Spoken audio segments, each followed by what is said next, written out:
I and all sentient beings, until we achieve enlightenment, go for refuge to Buddha, Dharma, and Sangha. I and all sentient beings, until we achieve enlightenment, go for refuge to Buddha, Dharma, and Sangha. I and all sentient beings, until we achieve enlightenment, go for refuge to Buddha, Dharma, and Sangha. Through the virtues I collect by giving and other perfections, may I become a Buddha for the benefit of all. Through the virtues I collect by giving and other perfections, may I become a Buddha for the benefit of all. Through the virtues I collect by giving and other perfections, may I become a Buddha for the benefit of all. May everyone be happy. May everyone be free from suffering. May no one ever be separated from their happiness. May everyone have equanimity, free from hatred and attachment. The ground sprinkled with perfume and spread with flowers, the great mountain, four lands, sun and moon, seen as a Buddha land and offered thus, may all beings enjoy such pure lands. I offer without any sense of loss the objects that give rise to my attachment, hatred, and confusion, my friends, enemies, strangers, our bodies and enjoyments. Please accept these and bless me to be released directly from the three poisons. Idam Guru Ratnam Mandalikam Niryatyami. From the hearts of all the holy beings, streams of light and nectar flow down, granting blessings and purifying.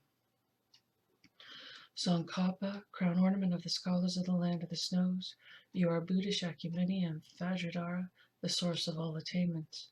Avalokiteshvara, the treasure of unobservable compassion, Manjushri, the supreme stainless wisdom, and Vajrapani, the destroyer of the host of Maras. O Venerable Guru Buddha, synthesis of all three jewels, with my body, speech, and mind, respectfully I make requests. Please grant your blessings to ripen and liberate myself and others, and bestow the common and supreme attainment. Tsongkhapa, crown ornament of the scholars of the land of the snows, you are Buddha Shakyamuni and Vajradhara, the source of all attainments. Avalokiteshvara, the treasure of unobservable compassion, Manjushri, the supreme stainless wisdom, and Vajrapani, the destroyer of the host of Maras. O Venerable Guru Buddha, synthesis of all three jewels, with my body, speech, and mind, respectfully I make requests. Please grant your blessings to ripen and liberate myself and others, and bestow the common and supreme attainments. Tsongkhapa, crown ornament of the scholars of the land of the snows, you are Buddha Shakyamuni and Vajradhara, the source of all attainments. Avalokiteshvara, the treasure of unobservable compassion, Manjushri, the supreme stainless wisdom, and Vajrapani, the destroyer of the host of Maras. O Venerable Guru Buddha, synthesis of all three jewels, with my body, speech, and mind, respectfully I make requests. Please grant your blessings to ripen and liberate myself and others, and bestow the common and supreme attainments.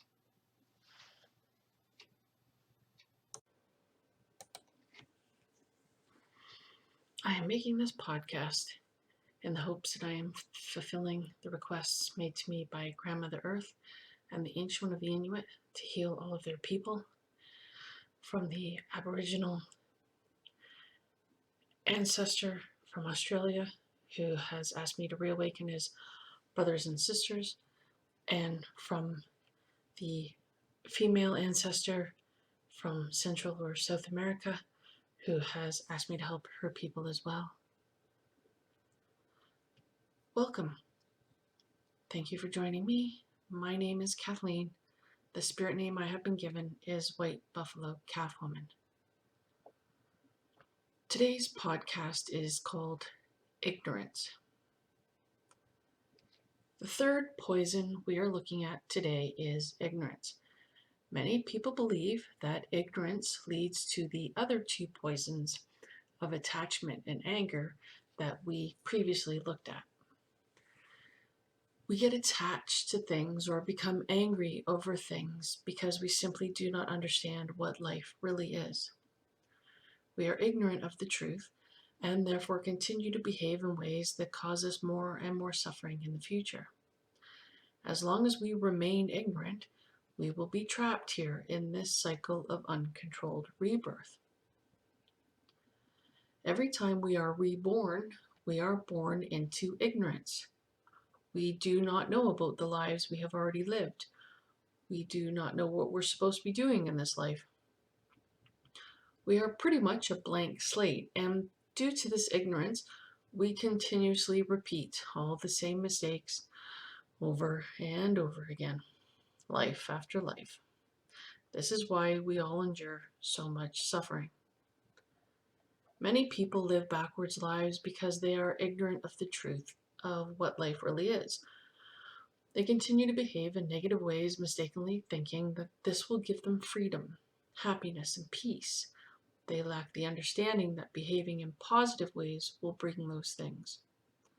Ignorance is not bliss. Ignorance causes all of us a lot of pain and suffering.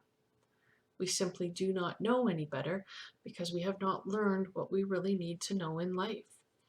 It is not taught in schools or in the workplace or in most homes, and not even taught in some religions. So it is no wonder most people remain locked in ignorance.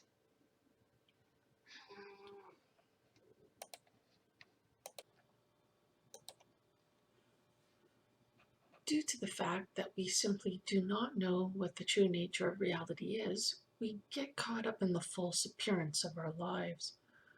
We believe everything at face value. We think life is what we experience every day, and most of us don't even try to see what lies beyond the surface. We believe all we are is a physical body and that our brain is our mind.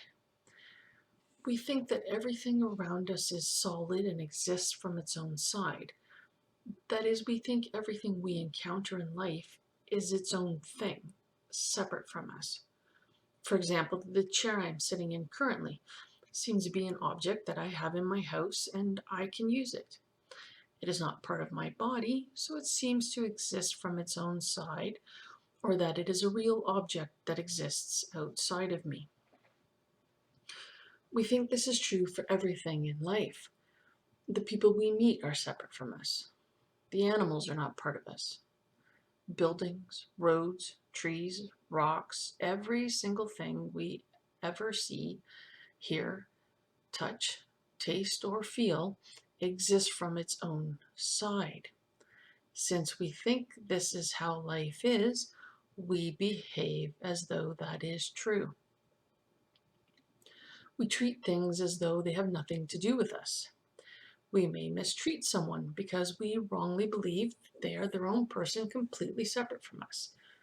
We may develop attachment for something because, again, we mistakenly believe it exists separate from us, that it exists outside of us, so we want to possess it or never lose it. However, nothing exists from its own side. It can't, or we would never know of its existence. But because almost all of us are ignorant of this truth, we continue to harm others and most of all ourselves. If we become angry, we may lash out at whomever or whatever we think is causing our anger. In those cases, we are ignorant of our own karma and how karma works, so blame something outside of us for causing us to feel this way. Not knowing it is our own karma the entire time that is the cause. This time it is our ignorance of karma and how it works that brings us so much suffering in our lives. There are people that have bought into this deceitful appearance of reality 100% and then try to show off how brilliant they are at understanding how life works. Scientists spend most of their time trying to prove their theories of how everything works, having been completely deceived. Mathematicians, again, try to prove everything in life through math. They spend all their lives trying to find the ultimate explanation for life, the universe, and everything. The answer may as well be 42, because they are trying to prove existence of this physical manifestation when it doesn't really exist the way we think it does. Physics seems to be getting closer to the answer with their quantum studies. They seem to be getting at emptiness with their findings, that there is more space than matter. They were surprised to find that one particle could be in two places at the same time. They continue to look outside themselves at the physical appearance around them, when the whole time the answers they seek are within their own mind. They just need to take the time to discover it. They need to learn to meditate the right way and to focus their mind on emptiness to find the truth. Emptiness is the nature of all existence. Many of them are trying to find these answers. They're just going about it the wrong way. Once you understand what emptiness is, you then need to meditate on it correctly to gain realizations of it. Having just an intellectual understanding of it helps us in life, but it does not help us to attain emptiness to benefit us the most. Or, in other words, it does not help us to make any spiritual progress.